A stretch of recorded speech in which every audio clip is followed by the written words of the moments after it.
أعوذ بالله من الشيطان الرجيم. يا أيها الذين آمنوا اتقوا الله ولتنظر النفس ما قدمت لغد واتقوا الله إن الله خبير بما تعملون. ولا تكونوا كالذين نسوا الله فأساهم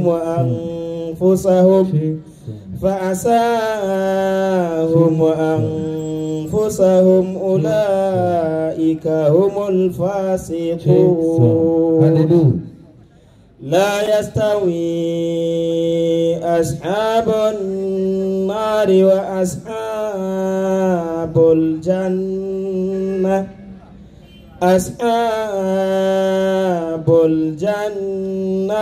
هم الفائزون. لو أنزلنا هذا القرآن على جبل لرأيته خاشعا متصدعا من خشية الله. وتلك الأمثال نضربها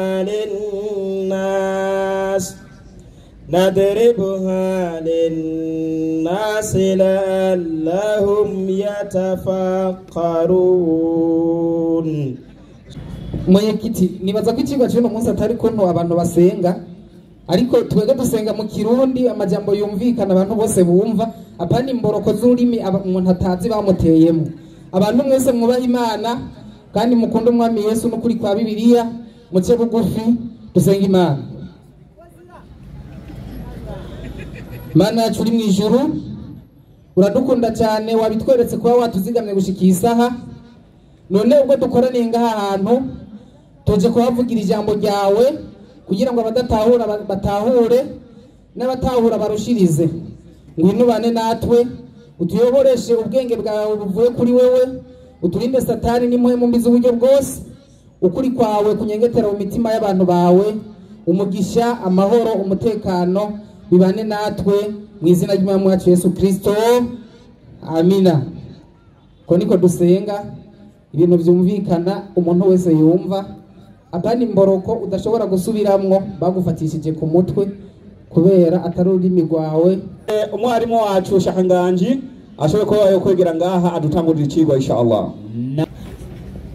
Assalamu alaikum wa rahmatullahi wa barakatuh. Wa alaikum assalam wa rahmatullahi wa barakatuh. Tubanje gushimira Imana rugira vyose Allah subhanahu wa ta'ala, wewe yadushoboje gushika ngaha amahoro imeza gira bisakale kuwasozera intumwa n'abahanuzi mwiza wirema intumwa y'Imana Muhammad sallallahu alayhi wa sallam, hamwe n'abazomukurikira gushikana ikirenga ho yagihonyozi. Dusabe uworaho Allah adushire muraho, Allahumma amin. Amen.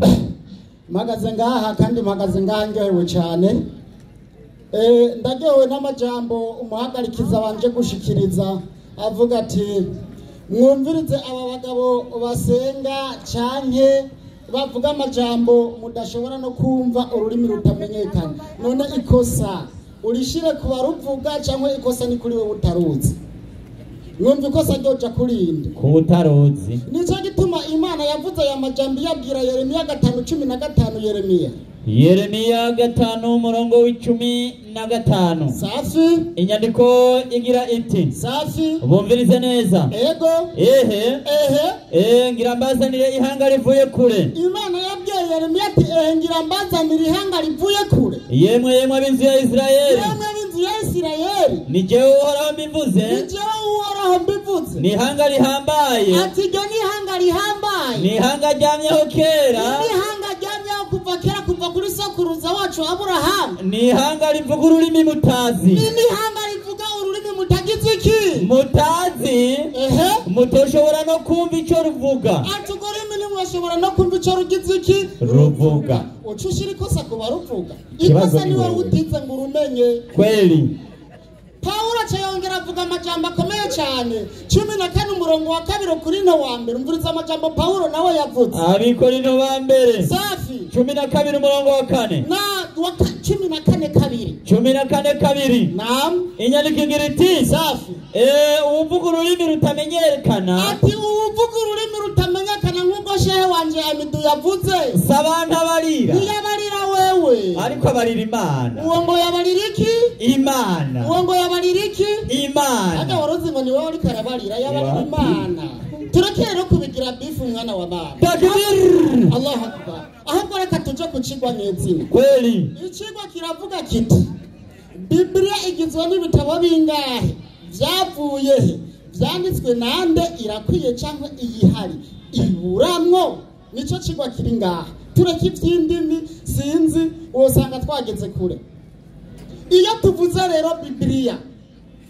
sururimi rw'ikirundi abandi bazafuza kuvyumva kumwe aha kabisa na bifu tuvyumva kumwe iyo tuvuze Biblia bisobanura ibitabo byinshi aha niyo no kwirirwa ndasoma inyandiko sasa rero hajya mbona ibitabo byinshi hajya kandi mbona ibitabo byinshi hariho n'abandi usanga batwara Biblia akakubwira ati iyi bayita Biblia yera iyi bayita Biblia ntagatifu hariho abegeranije ugasanga bayise Biblia yera abandi bakayita ngo Biblia ntagatifu nico gituma rero tugenda tubona Biblia nyinshi natwe nk'abayisilamu nico gituma twateguye kino cigwa nanatomboje nomboje umuhagarikizi yavuga ati byarabacanze reka turaza kubibasobanurira reka rero twebwe abayisilamu twitekerereze dushikirize amakenga yacu nabo badusobanurire batubwire bati Biblia igizwe n'ibitabo bingahe byavuye ikibazo rero cangira Biblia yera uno munsi jewe mbona ndayibona ifise ibitabo 60 na bingahe na bitandatu naje muri ntagatifu hari habegeranye yitwa ntagatifu nkabona ifise 70 na bingahe na bitatu hariho n'izindi rero zigenda zitandukanye kubera umwanya ari muto sinoja kuzidetaya hariho n'indi ngo yitwa ngo Biblia y'abamoromoni izo zose sinoja kuzidetaya kubera umwanya ari muto kwanza tugomba kuraba asiri mbega Biblia yanditswe mu ndimi zingahe yanditswe gute Biblia aha nta gushidikanya paji ya 16 ubwuzure bwa kera turasanga Biblia yanditswe mu ndimi zitatu ururimi rwa mbere rwa rurimi rw'igiheburayo n'ururimi rwasa n'ikibabiloni ca kera ururimi kandi rwari rwegeranye cyane n'icarabu uru n'ururimi abanyisirayeli bavuga kuva igihe abaperesi batanguriye gutwara intara ururimi rugira kabiri rwa rurimi rw'ikigereki uru n'ururimi rwavugwa mu ntara ya Syria gushika kuri Efurati ururimi rero rwarakwiye ruva i Damasi gushika hehe no mu Misiri ururimi rugira gatatu rwa rurimi rw'ikiaramu n'ururimi na Yesu yagize iki yavuga aha ndibaza nta muntu uza kwirirwa turabwirana byinshi ibi ni ibintu isi yose izi nabo bavandimwe baragize iki barabizi turaza rero kuganira Biblia mu bice bitatu gushika idushikiriye ku nkaratasi kukaba nkako ubwa mbere nta nyandiko zari zihari zo ku nkaratasi kuko nta nkaratasi zari zihari turaza kuganira Biblia ikiri ku citwa papirisi arico bita inkorogoto turaza kuganira Biblia yamaze kwinjira ku nshato arico perisheme bafata utwagazi tukiri dutoyi bakatubaga hanyuma bakandika kwa zijya nsato iraza kuva kuri perisheme yinjire kuri codexe turaza kubona amakodexe yo mu Misiri turaza kubona amakodexe y'i Vatikano turaza kubona amakodexe yo muri Sinai amakodexe agenda atandukanye gushika Biblia idushikire uyu munsi niyo makenga rero tuca tugira mbega iyi hari iracakwiye cyangwa biraburamwo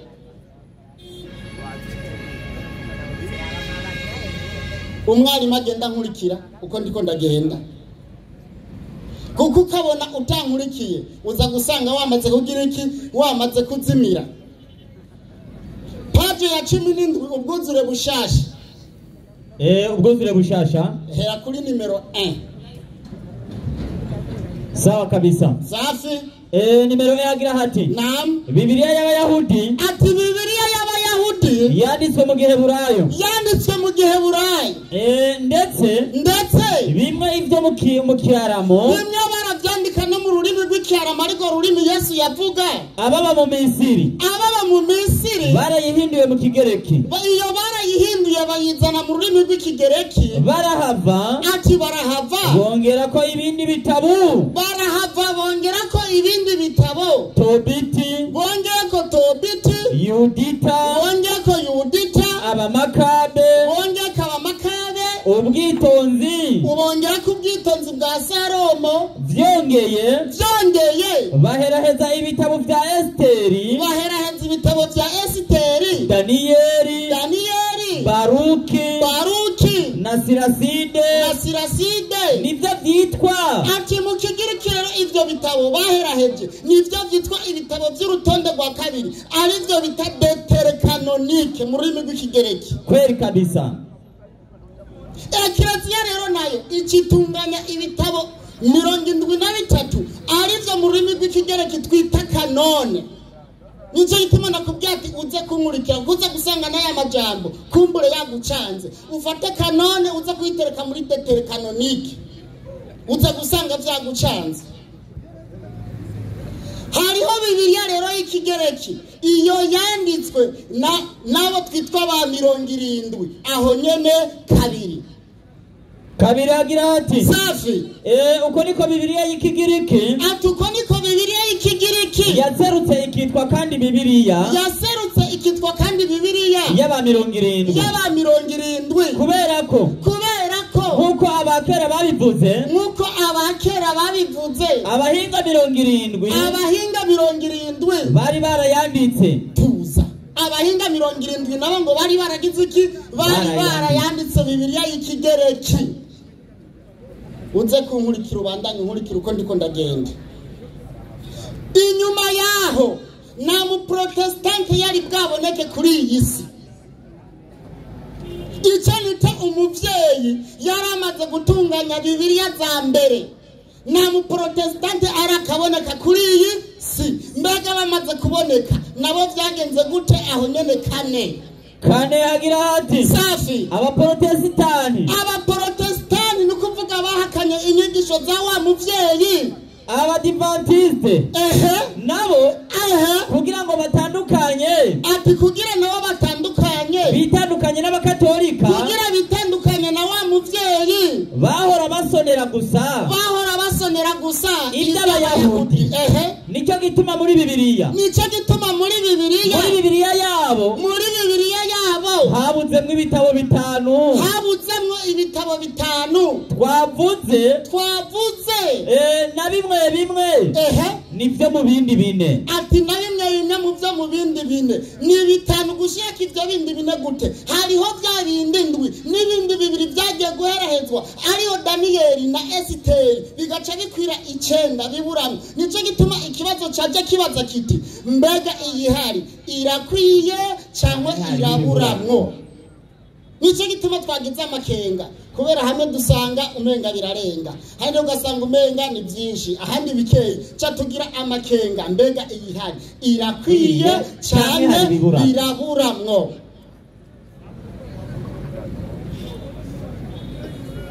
Nidushobora rero kumenya Bibiliya n'abantu bize Bibiliya tutaramenya ati Bibiliya igabuwe gute. Mbega bimwe birihe uno munsi tuvugana ibihari nivyo. Bibiliya isezerano rya kera rigabuwe mu bice bitanu. Igice ca mbere ni cyitwa Pentateuch mu Kigiriki. Panta bitanu, tekosi ibitabo bingahe bitanu. Nico gituma uzosanga muri Bibiliya yera cyangwa muri Bibiliya ntagatifu harimo igitabo cy'itanguriro kuva yabarewe guharura gusubira mu vyagezwe. Imana itanga ivyagezwe kuri Mose babajama nabo bazana ivyo gusubira mu vyagezwe. Ikireba ni igice ca mbere. Igice ca kabiri ni ibitabo vyigana ivyabaye. Igice ca gatatu n'ibitabo by'ubwitonzi. Igice kigira kane ni igice cy'abahanuzi bakuru bangahe? Bane.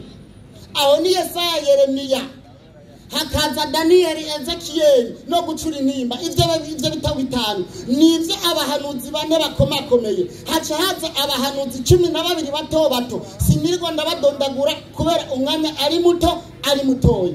Sasa rero turaza gukosora cyangwa turabe cyangwa batwiganire. Tuza gukosora mu gihe baza kubanza kutwiganira, turabe yuko ibyo batwiganiye by'ukuri ari byo. Ariko jewe amakenga mfise, mbega ibi bitabo bitanu byitirirwa ngo ni bya Mose, ni bya Mose koko?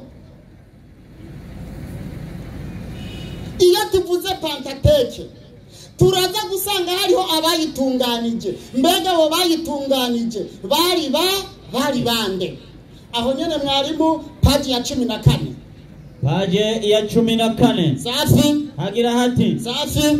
Umunyabwenge umwe. Ati umunyabwenge umwe. Yobara umusaseredoti Esdras. Ati yobara umusaseredoti Esdras. Harabandanya. Safi. Mu kigero cya 5. Ego. Niwe yashize hamwe byose. Ati uyu niwe yashize hamwe bino bitabo byose. Abikoraniriza mu nyandiko imwe. Abikoraniriza mu nyandiko imwe Pentateuque. Ibwirizwa Pentateuque. Safi. No kuvuga ibitabo bitanu. Safi. Turabe. Turabe. Ego. Ubu umwe muri ya mirwi. Muri ya mirwi twavuze. Ego. Tubandanye. Safi. Abayawiste. Ati umugwi wa mbere muri bamwe batunganya Pentateuque hari umugwi bitwa abayawiste. Aba barangwa n'urudome Y cyangwa ye. Abayeloyiste. Bandanye usome ngaho nyene abayawiste. Safi. Ubwa mbere yari nyandiko yibutsa ibyabaye. Ati y'abayawiste yari nyandiko yibutsa ibyabaye kuvisi tararemwa gushikaho umwami Salomo. Safi. yubakishije igisengero cy'i Yerusalemu. Safi. Genda ku mugwi wa kabiri. Abayeloyiste. Ibihe byahise. Safi. Mu bwami bwa Samariya niho abo banditsi batororokanije amakuru y'ibindi bisata 10 vyo mu bararuko. Safi. Umurongowe. Tugende ku mugwi wa 3. Ego, kugira twihute n'umwanya. Turabandanya. Ego. Abasaseredoti. Urwo rudome P. Ati umugwi wa 3 mu batunganije iyo Pentateuque yitirirwa ngo ni ya Musa, n'umugwi urangwa n'urudome P ariyo Petres. Abasaseredoti. Urwo rudome. Safi. Ruturuka ku izina Petres. Safi. Abasaseredoti. Umugwi wa nyuma n'abadetronome. N'urudome gusubiramwo mu byagezwe. Iturize. Iyi niyo migwine yatunganije Pentateuque aricyo gice cya mbere cya Bibiliya. Turaza kugenda wanashaka tugere ku cyitwa amazaburi, tuze kuraba ingene Dawudi yahawe zaburi imwe ariko bajama barayihindura barayigira amazaburi angahe? 5. Maka tuza kwinjira ku isezerano rishasha. Iyo twinjiye ku isezerano rishasha ntidushobora kwinjira tudaciye ku cyitwa injiri. Iyo tuvuze injiri ngo ni ubutumwa bwiza. Uno munsi injiri tuza gusanga ari injiri z'abagabo bangahe? Bitwa ngo n'abagabo bangahe? 4. Matayo, Mariko, Luka, Yohana. Hari injiri 3. Izo no kwita injiri 3 z'ubushuri. Izi nizo twita synoptique. Kubera izi injiri 3 inkuru zanditswe ngo ziza kugenda zigira iki? Zisa. Yohana naza kwinjira muri synoptique kuko ivyo Yohana yandika wasanga kenshi bitandukanye n'ivyo Matayo yagize iki? Yavuga. Ukaza gupinga inyandiko zigira iki? Zirururuka. Mbega Bibiliya ntagatifu utubwira iki ku kijanye n'injiri ya Matayo? Inyandiko ingiriti. Safi. Nubwo wanditse igitabo cya mbere. Safi. Cy'ubutumwa bwiza atazwi. Ati nubwo uwanditse igitabo cya mbere cy'ubutumwa bwiza aricyo cya Matayo ngo nagize iki? Ntazwi. Ngo nagize iki? Ntazwi. Uwanditse ngo igitabo cya Matayo ngo nagize iki? Ntazwi. Indira baza kuduga ngaha abapinga umuvyeyi. Turabandanya. Safi. Abakurambere b'itorero bemeje ko. Ati abakurambere b'itorero bemeje ko. Bemeje ko Matayo umwe mu ntumwa 12. Safi. Ari umwanditsi. Tuza. Kamusi ya Bibiliya nawe uvuga iki ku njiri? kamusi ya Biblia. Fanya haraka msomaji, usigaje minoti 2. Sawa kabisa.